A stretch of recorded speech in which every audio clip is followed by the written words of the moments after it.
Bonjour à tous, ravi d'être avec la FRTP. Je m'appelle Charles-Henri Monteau et je préside la fédération des SCOP du BTP.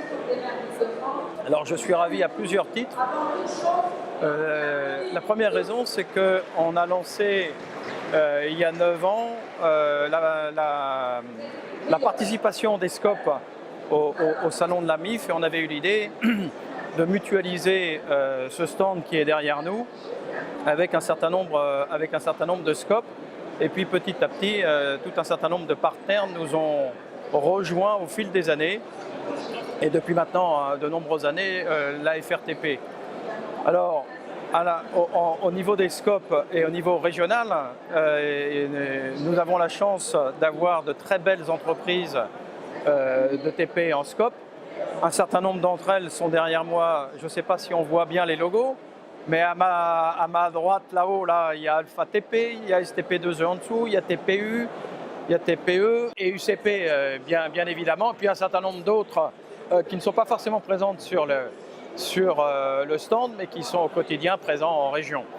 Alors on est évidemment très content d'être sur le salon. Ça devient un rendez-vous, bon, c'est devenu depuis une dizaine d'années un rendez-vous incontournable du bâtiment et des travaux publics. Tout simplement pourquoi? Parce que nous avons là une très grosse partie de nos clients potentiels en termes de collectivité.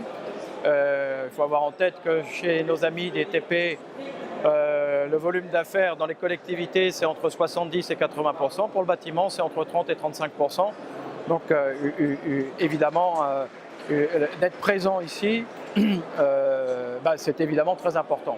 En termes de projets, tout le monde est focalisé dans les années à venir sur le Grand Paris. Tout le monde en parle, à juste titre. Avec une première étape qui doit être livrée pour les Jeux Olympiques. Alors le Grand Paris, c'est évidemment tout un tas de sujets autour d'infra et de superstructures et qui va complètement restructurer la région Île-de-France, notamment grâce à ce grand métro express. Il faut avoir en tête que c'est en gros 65 gares qui vont être dispatchés d'une manière périphérique autour de la capitale. Et autour de ces 65 gares, il va y avoir une opération d'urbanisme. En gros, à chaque fois dans un rayon de 5 à 800 mètres. Et si on devait additionner toutes ces opérations d'urbanisme autour de ces gares, eh ben, on aurait une superficie qui dépasserait la superficie de Paris Intramuros.